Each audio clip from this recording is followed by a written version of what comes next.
ಆ ದುರುಳನೆ ಹೇಳುತ್ತಾನೆ ಕೇಳಿ, कर्नाटक में ऊपर से नीचे तक सब चोर है, रिश्वत खोर है.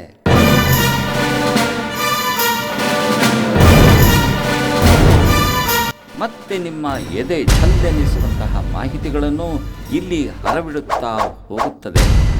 ಅತ್ಯಂತ ನಾಚಿಕೆಗೇಡಿನ ಸಂಗತಿ ಎಂದರೆ ಇಂತಹ ಅಪಾಯಕಾರಿ ಅಕ್ರಮ ವಲಸಿಗರು ಈ ಪರಿ ನಮ್ಮ ನಾಡಿನೊಳಕ್ಕೆ ನುಸುಳಿ ಬರುತ್ತಿರಲು ಕಾರಣ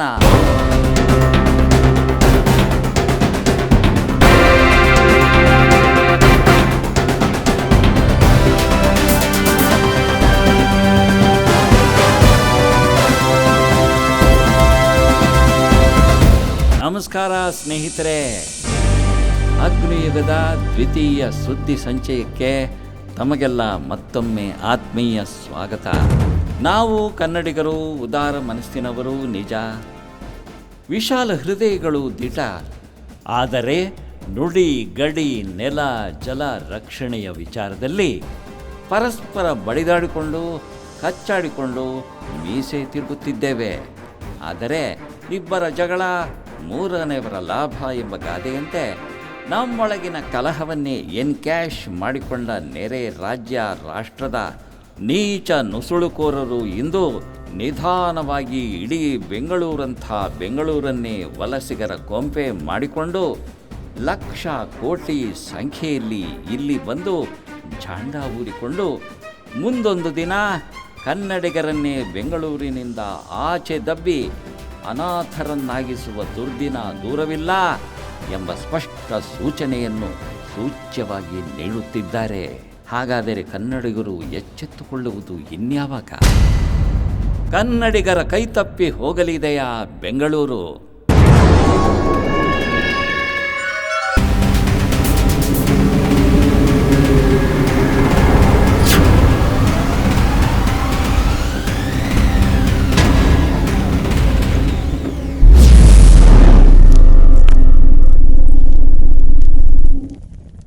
ಪ್ರೇಕ್ಷಕ ಬಂಧುಗಳೇ, ಕಳೆದ ಸಂಚಿಕೆಯಲ್ಲಿ ನಮ್ಮ ಬೆಂಗಳೂರನ್ನು ಭಯಂಕರವಾಗಿ ಆವರಿಸಿಕೊಂಡು ಬಂದಿರುವ ಅಕ್ರಮ ನೇಪಾಳಿ ವಲಸಿಗರು, ಅವರುಗಳ ಅಪಾಯಕಾರಿ ಚಟುವಟಿಕೆ, ಇಡೀ ಬೆಂಗಳೂರಿನ ಗರ್ಭಕ್ಕೆ ಗಂಡಾಂತರ ತಂದಿಟ್ಟಿರುವ ಚಾಂಡಾಲ ವಲಸಿಗರ ಬೆಚ್ಚಿ ಬೀಳಿಸುವ ವರದಿಯನ್ನು ಗಮನಿಸಿದ್ದೀರಿ ಅಲ್ವಾ?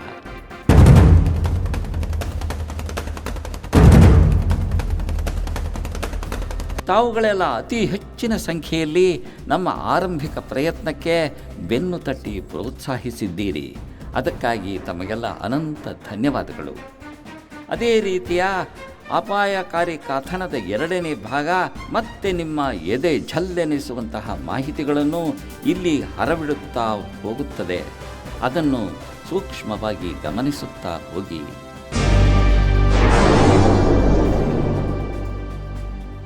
ನೆರೆಯ ಭೀಭತ್ಸ ರಾಷ್ಟ್ರ ಬಾಂಗ್ಲಾದೇಶ ಭಾರತೀಯರನ್ನು ಅಲ್ಲಿ ಎಷ್ಟು ಹಿಂಸಿಸುತ್ತಿದೆ, ಅದೆಷ್ಟು ಘೋರವಾಗಿ ಅಲ್ಪಸಂಖ್ಯಾತ ನಮ್ಮ ದೇಶದ ಜನರ ಮೇಲೆ ಅದೆಂತಹ ಪೈಶಾಚಿಕ ದೌರ್ಜನ್ಯವೆಸಗುತ್ತಿದೆ ಎಂಬುದನ್ನು ತಾವುಗಳು ಗಮನಿಸಿಕೊಂಡೇ ಬಂದಿರುತ್ತೀರಿ.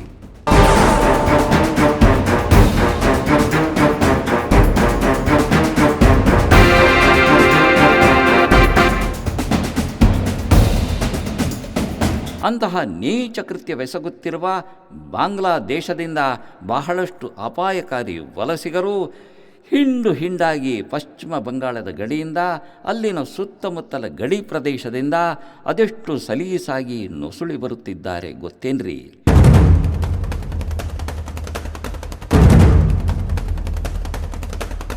ಹಿಂದೆ ತಿಳಿಸಿದಂತೆ ನೇಪಾಳದ ಧನಗಡಿ ಭಾಗದಿಂದ ಭಾರತದೊಳಕ್ಕೆ ನರಾಧಮ ನೇಪಾಳಿಗ ವಲಸಿಗರು ಹೇಗೆ ಅನಾಯಾಸವಾಗಿ ನುಸುಳಿಕೊಂಡು ಬರುತ್ತಿದ್ದರೋ, ಅದೇ ರೀತಿ ಬಾಂಗ್ಲಾದೇಶದ ಭಯಾನಕ ವಲಸಿಗರ ಹಿಂಡು ಅದೇ ರೀತಿ ತೂರಿಕೊಂಡು ಬಂದು ಬೆಂಗಳೂರಿನ ಕೆಲ ಪ್ರದೇಶಗಳನ್ನು ಅದೆಷ್ಟು ಅನಾಹುತಕಾರಿಯಾಗಿ ಆವರಿಸಿಕೊಂಡಿದೆ ನೋಡಿ. ಇಲ್ಲಿನ ಮಾರಥಹಳ್ಳಿ, ಬೆಳ್ಳಂದೂರು, ನಾಗಸಂದ್ರ, ಮಹಾದೇವಪುರ, ನಾರಾಯಣಪುರ, ಮೈಸೂರು ರಸ್ತೆಯ ಸ್ಯಾಟಲೈಟ್ಸ್ ಏರಿಯಾ ಪ್ರದೇಶಗಳಲ್ಲಿ ಅಕ್ರಮವಾಗಿ ಶೆಡ್ಗಳನ್ನು ನಿರ್ಮಿಸಿಕೊಂಡು ಇವರುಗಳು ಬೀಡುಬಿಟ್ಟಿರುವ ಭೀಕರ ದೃಶ್ಯ ಬೆಂಗಳೂರಿನ ಭಯಾನಕ ಭವಿಷ್ಯವನ್ನು ಸೂಚಿಸುತ್ತದೆ.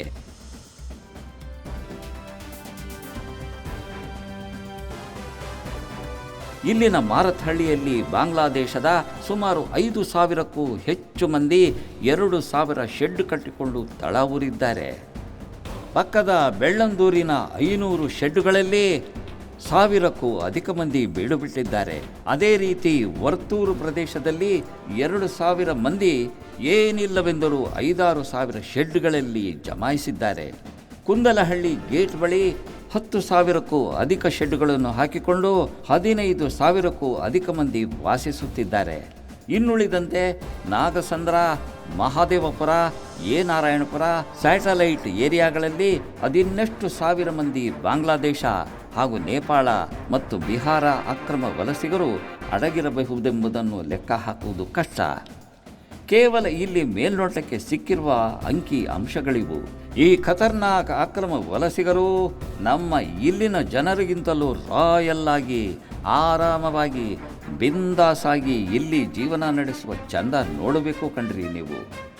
ಒಳಗೊಳಗೆ ಅಪಾಯಕಾರಿ ಡ್ರಗ್ಸ್, ಗಾಂಜಾ ಮೊದಲಾದ ಮಾದಕ ವಸ್ತುಗಳನ್ನು ಸಾಗಿಸಿ ತಂದು ಕೈ ತುಂಬ ಹಣ ಮಾಡಿಕೊಳ್ಳುವ ಈ ಕೂಳರು ಮೇಲ್ನೋಟಕ್ಕೆ ಅತ್ಯಂತ ಜನದಟ್ಟಣೆಯ ಪ್ರದೇಶಗಳಲ್ಲಿ ಜ್ಯೂಸ್ ಅಂಗಡಿ, ಪಾನಿಪುರಿ ಅಂಗಡಿ, ಸಮೋಸಾ ಸ್ಟಾಲ್ಗಳು ಹೀಗೆ ನಾನಾ ರೀತಿಯ ಚಿಕ್ಕ ಪುಟ್ಟ ವ್ಯವಹಾರಗಳಲ್ಲಿ ತೊಡಗಿಕೊಂಡಿರುತ್ತಾರೆ.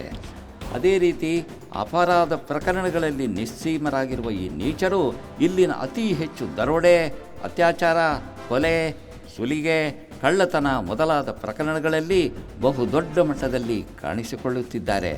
ಇಡೀ ಬೆಂಗಳೂರು ನಗರದ 130 ಪೊಲೀಸ್ ಠಾಣೆಗಳಲ್ಲಿಯೂ ಅತಿ ಹೆಚ್ಚು ಕ್ರೈಮ್ ಪ್ರಕರಣಗಳಲ್ಲಿ ಇದೇ ಅಪಾಯಕಾರಿ ಅಕ್ರಮ ವಲಸಿಗರು ಅತಿ ಹೆಚ್ಚಿನ ಸಂಖ್ಯೆಯಲ್ಲಿ ಕಾಣಸಿಗುತ್ತಿರುವುದು ಅತ್ಯಂತ ಕಳವಳಕಾರಿ ಸಂಗತಿಯಾಗಿದೆ.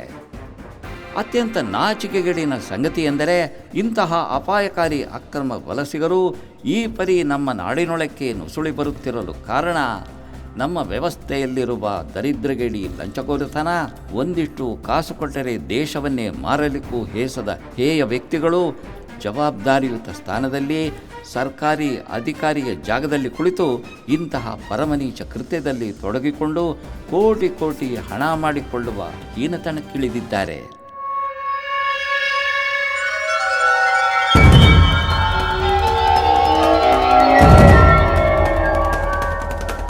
ಇದಕ್ಕೆ ಒಂದು ತಾಜಾ ಉದಾಹರಣೆ ಇತ್ತೀಚೆಗಷ್ಟೇ ಆಂಧ್ರದ RTO ಅಧಿಕಾರಿಯೊಬ್ಬ ತನ್ನ ನಿವಾಸದಲ್ಲಿ ಲೂಟಿ ಹೊಡೆದಂತಹ ದುಡ್ಡಿನ ರಾಶಿಯನ್ನು ಪೇರಿಟ್ಟಿರುವ ರೋಮಾಂಚಕಾರಿ ದೃಶ್ಯವನ್ನೊಮ್ಮೆ ನೋಡಿ ಧನ್ಯರಾಗಿ ಬಿಡಿ.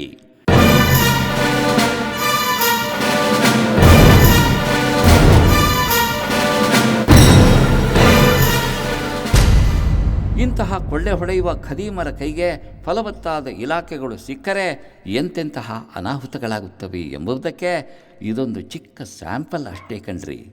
ಅದೇ ರೀತಿ ಆಡಳಿತದ ಚುಕ್ಕಾಣಿ ಹಿಡಿದ ನಮ್ಮ ಅನೇಕ ಅಷಡ್ಡಾಳ ನಾಯಕ ಶಿಖಾಮಣಿಗಳು ಕೂಡ ಇಂತಹ ಅನಾಹುತಕಾರಿ ಬೆಳವಣಿಗೆಗೆ ಮೂಲ ಕಾರಣಕರ್ತರು ಎಂಬುದನ್ನು ಮರೆಯುವಂತಿಲ್ಲ.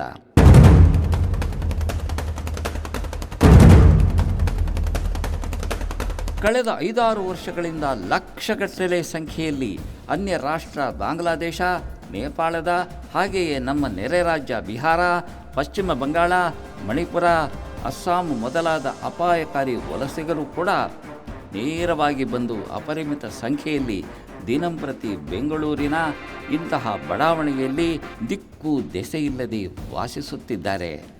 ಮತ್ತೊಂದು ಕಳವಳಕಾರಿ ಮಾಹಿತಿ ಎಂದರೆ ಅಕ್ರಮ ಬಾಂಗ್ಲಾದೇಶಿ ನೇಪಾಳಿ ವಲಸಿಗರ ಮೂಲ ತಾಣದಂತಾಗಿರುವ ಇದೇ ಬೆಂಗಳೂರಿನ ಮಹಾದೇವಪುರ ಬೆಂಗಳೂರಿನ ಭಯಾನಕ ಅವನತಿಯ ಮುನ್ಸೂಚನೆಯನ್ನು ನೀಡುತ್ತಿವೆ. ಕಳೆದ 5-6 ವರ್ಷಗಳಿಂದ ಈ ಪ್ರಕ್ರಿಯೆ ಕಣ್ಣ ಮುಂದೆ ನಡೆಯುತ್ತಲೇ ಇದ್ದರೂ ಇಲ್ಲಿನ ಮಾಜಿ ಶಾಸಕ, ಹಾಲಿ ಶಾಸಕರು ಕಣ್ಣು ಮುಚ್ಚಿ ಕುಳಿತಿದ್ದವರು ಇತ್ತೀಚೆಗಷ್ಟೇ ದುಸ್ವಪ್ನ ಕಂಡವರಂತೆ ದಿಢೀರನೆ ಎದ್ದು ಕುಳಿತು ನಮ್ಮಲ್ಲಿ ಅಕ್ರಮ ಬಾಂಗ್ಲಾದೇಶಿ ವಲಸಿಗರು, ನೇಪಾಳಿ ಅಕ್ರಮ ವಲಸಿಗರು, ಅಸ್ಸಾಂ, ಬಿಹಾರ, ಪಶ್ಚಿಮ ಬಂಗಾಳ ಮೂಲದ ಅಪಾಯಕಾರಿ ಜನ ಇಲ್ಲಿ ಮಿತಿಮೀರಿ ಜಮಾಯಿಸಿದ್ದಾರೆ ಎಂದು ಬೊಬ್ಬೆ ಹೊಡೆಯುತ್ತಿದ್ದಾರೆ. ಅಲ್ಲ ಸ್ವಾಮಿ, ಮಾಜಿ ಶಾಸಕ ಅರವಿಂದ ಲಿಂಬಾವಳಿ ಸಾಹೇಬ್ರೆ, ನಿಮ್ಮ ಕ್ಷೇತ್ರದಲ್ಲಿ ದಿನವೊಂದಕ್ಕೆ 150ರಿಂದ 200 ಬಸ್ಸುಗಳಲ್ಲಿ ಟ್ರಾವೆಲ್ಸ್ಗಳಲ್ಲಿ ಅನ್ಯ ರಾಜ್ಯಗಳ ಅಪಾಯಕಾರಿ ಅಕ್ರಮ ವಲಸಿಗರು ಇಲ್ಲಿ ಬಂದು ಇಳಿದುಕೊಳ್ಳುವುದು, ಪುನಃ ಇಲ್ಲಿಂದ ಮುಂದೆ ಎಲ್ಲಿಗೂ ಹೋಗಿ ಸಂಚರಿಸುವುದು, ತಳ ಊರುವುದು ಮಾಡುತ್ತಿದ್ದಾಗ ತಮ್ಮ ಮೂಗಿನಡಿಯಲ್ಲೇ ಅಂದಿನಿಂದ ಇಂದಿನವರೆಗೂ ನಡೆಯುತ್ತಾ ಬರುತ್ತಿರುವ ಇಂತಹ ಅನಾಹುತಕಾರಿ ಬೆಳವಣಿಗೆಯ ಬಗ್ಗೆ ತಮಗೆ ಅರಿವೇ ಇರಲಿಲ್ಲವೇ? ಊರೆಲ್ಲ ಕೊಳ್ಳೆ ಹೊಡೆದ ಮೇಲೆ ದಿಡ್ಡಿ ಬಾಗಿಲು ಮುಚ್ಚಿದರು ಎಂಬ ಗಾದೆಯಂತೆ ಹಾಲಿ ಶಾಸಕಿ ಮಂಜುಳಾ ಹಾಗೂ ಮಾಜಿ ಶಾಸಕರಾದ ತಾವು ಅಪಾಯದ ಗಂಟೆ ಬಾರಿಸುತ್ತಿರುವ ವೇಳೆ ಈಗ ಅರಚಾಡುತ್ತಿದ್ದೀರಲ್ಲ. ಇದು ನಿಮ್ಮ ಕ್ಷೇತ್ರದ ಬಗೆಗಿರುವ ಕಳಕಳಿಯೋ ಅಥವಾ ಇದು ಒಂದು ನಮೂನಿ ನಿಮ್ಮ ರಾಜಕೀಯ ಡ್ರಾಮಾವೋ? ಈಗೋ ಇಲ್ಲಿ ಗಮನಿಸಿ, ಅನ್ಯ ರಾಷ್ಟ್ರಗಳಿಂದ 100-200 ಬಸ್ಸುಗಳಲ್ಲಿ ದಿನನಿತ್ಯ ಅಪ್ ಆ್ಯಂಡ್ ಡೌನ್ ಮಾಡುತ್ತಿರುವ ಈ ಬಸ್ಸುಗಳು ತಮ್ಮ ಕ್ಷೇತ್ರದಲ್ಲೇ ಮಹಾದೇವಪುರ ಸರ್ವಿಸ್ ರಸ್ತೆಯಲ್ಲೇ ದಿನವಹಿ ಸಾವಿರಾರು ಅಕ್ರಮ ವಲಸಿಗರನ್ನು ತಂದು ಇಲ್ಲಿ ಸುರಿದು ಹೋಗುತ್ತಿದ್ದಾರಲ್ಲ, ಆ ಬಸ್ಸುಗಳು ಇವೇ ನೋಡಿ.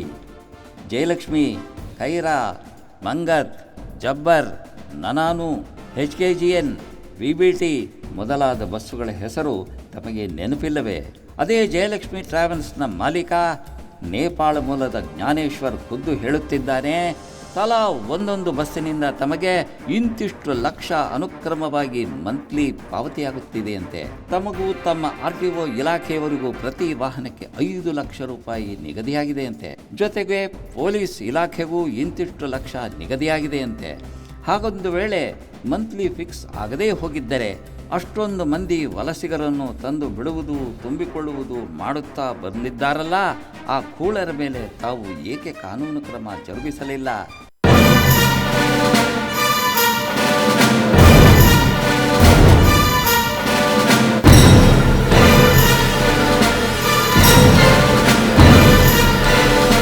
ಅವರುಗಳ ಮೇಲೆ ನಿಗಾ ಇಡುವ ಕೆಲಸ ಏಕೆ ಸ್ವಾಮಿ ಮಾಡಲಿಲ್ಲ? ಬೆಂಗಳೂರಿಗೆ ಅಕ್ರಮ ವಲಸಿಗರನ್ನು ಹಿಂಡಾಗಿ ಟ್ರಾವೆಲ್ಸ್ಗಳಲ್ಲಿ ತಂದು ಬಿಡುವ ಕಾಯಕದ ಕಿಂಗ್ ಪಿನ್ ಈ ಜ್ಞಾನೇಶ್ವರಂತೆ. ಮೊದಲೇ ಹೇಳಿರುವಂತೆ ಬೆಂಗಳೂರಿನ ನಾನಾ ಪ್ರದೇಶಗಳಿಗೆ ಅಕ್ರಮ ವಲಸಿಗರನ್ನು ಸರಬರಾಜು ಮಾಡುತ್ತಿರುವವನು ಇದೇ ಜ್ಞಾನೇಶ್ವರ್. ಈ ದುಷ್ಕೃತ್ಯಕ್ಕೆಂದು ಈತ ದಿನನಿತ್ಯ ಓಡಾಡಲು 200ಕ್ಕೂ ಹೆಚ್ಚು ಬಸ್ಸುಗಳನ್ನು ಇಟ್ಟುಕೊಂಡಿದ್ದಾನಂತೆ. ಇದಕ್ಕೆಂದೇ ಸೀಳು ನಾಯಿಗಳ ಹಿಂಡಿನಂತೆ ಒಂದು ಸಿಂಡಿಕೇಟನ್ನೇ ರೆಡಿ ಮಾಡಿಕೊಂಡಿದ್ದಾನೆ. ಇನ್ನೊಂದು ಆಘಾತಕಾರಿ ಮಾಹಿತಿ ಎಂದರೆ, ಇಂತಹ ಟ್ರಾವೆಲ್ಸ್ಗಳಲ್ಲಿ ಬರುವುದು ಕೇವಲ ಅಕ್ರಮ ವಲಸಿಗರು ಮಾತ್ರವಲ್ಲ, ನೇಪಾಳ ರಾಷ್ಟ್ರದಲ್ಲಿ ಗಾಂಜಾ ಅತ್ಯಂತ ಕಡಿಮೆ ಬೆಲೆಗೆ ಸಿಗುವಂತಹ ಮಾದಕ ವಸ್ತುವಂತೆ. ಆದರೆ ಭಾರತದಲ್ಲಿ, ಅದರಲ್ಲೂ ಬೆಂಗಳೂರಲ್ಲಿ ಅದಕ್ಕೆ ಚಿನ್ನದ ಬೆಲೆ. ಹಾಗಾಗಿ ಅಲ್ಲಿಂದ ಗಾಂಜಾದಂತಹ ಪಾಷಾಣ ಮಾದಕ ವಸ್ತು ಯಾವುದೇ ರೀತಿಯ ತಪಾಸಣೆಗೆ ಒಳಪಡದೆ ಇಂತಹ ಟ್ರಾವೆಲ್ಸ್ಗಳಲ್ಲಿ ಅನಾಯಾಸವಾಗಿ ಬೆಂಗಳೂರಿಗೆ ಬಂದು ಸೇರುತ್ತವೆ ಎಂಬ ಬಹುದೊಡ್ಡ ಆರೋಪವಿದೆ.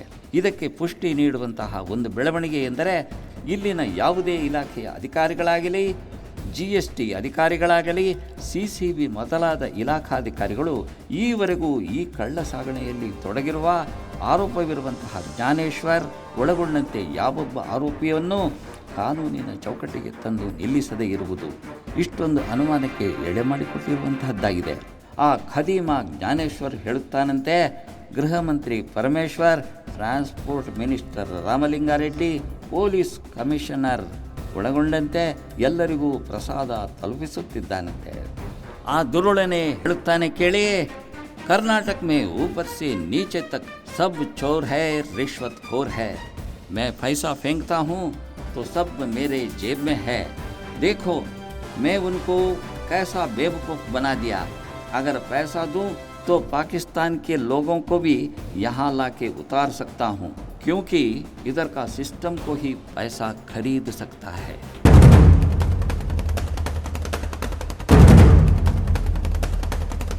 ಎಷ್ಟೊಂದು ನಾಚಿಕೆಗೇಡಿನ ವಿಷಯ ಅಲ್ವಾ? ನಮ್ಮ ಇಲ್ಲಿನ ಜವಾಬ್ದಾರಿಯುತ ಇಲಾಖಾ ಅಧಿಕಾರಿಗಳು, ಅವರ ಮೇಲೆ ಆಡಳಿತದ ಚುಕ್ಕಾಣಿ ಹಿಡಿದು ಕುಳಿತಿರುವಂತಹ ಅಷಡ್ಢಾಳರ ಕೆಲ ರಾಜಕಾರಣಿಗಳು ಯಾವ ರೀತಿ ದುರುಪಯೋಗ ಪಡಿಸಿಕೊಂಡು ಬರುತ್ತಿದ್ದಾರೆ ಅಲ್ವಾ? ಇದಕ್ಕಿಂತ ದುರ್ದೈವದ ಸಂಗತಿ ಇನ್ನೊಂದು ಇರಲು ಸಾಧ್ಯವಾ? ಕೇಂದ್ರ ಗೃಹ ಮಂತ್ರಿ ಅಮಿತ್ ಶಾ, ರಕ್ಷಣಾ ಖಾತೆಯ ರಾಜನಾಥ್ ಸಿಂಗ್ ಜಿ ಕೇಳಿಸಿಕೊಂಡ್ರ ಖದೀಮನ ಮಾತು. ನಿಮ್ಮಂಥ ಮಂತ್ರಿಗಳೇ ಆತನ ಜೇಬಿನಲ್ಲಿದ್ದಾರೆ ಅಂತಾನೆ. ಬಿಸಾಡಿದ್ದನ್ನು ತಿಂದು ಬದುಕುತ್ತಿರೋ ನಿಮ್ಮ ಇಲಾಖೆಗಳ ಬಿಕನಾಸಿ ಅಧಿಕಾರಿಗಳ ಬಟ್ಟೆ ಕಳಿಸಿ ನಿಲ್ಲಿಸಿಬಿಟ್ಟಿದ್ದಾನಲ್ರಿ. ಉಪಮುಖ್ಯಮಂತ್ರಿ DK ಶಿವಕುಮಾರ್ ಅವರೇ, ನೀವೇನೋ ಗ್ರೇಟರ್ ಬೆಂಗಳೂರು ಅಂತ ಬಡಬಡಿಸ್ತಿದ್ದೀರಿ. ಆದರೆ ಬೆಂಗಳೂರೇ ಲೂಟರ್ಗಳ ಕೈವಶವಾಗುತ್ತಿದೆಯಲ್ಲ. ಕರ್ನಾಟಕದ ರಕ್ಷಣೆಗೆ ನಿಂತ ಕರವೇ ಎಲ್ಲಿದೆ? ನೂರಾರು ಕನ್ನಡಪರ ಸಂಘಟನೆಗಳು ಸುಮ್ಮನೆ ಆಗಿಬಿಟ್ಟಿವೆಯಲ್ಲ, ಏಕೆ?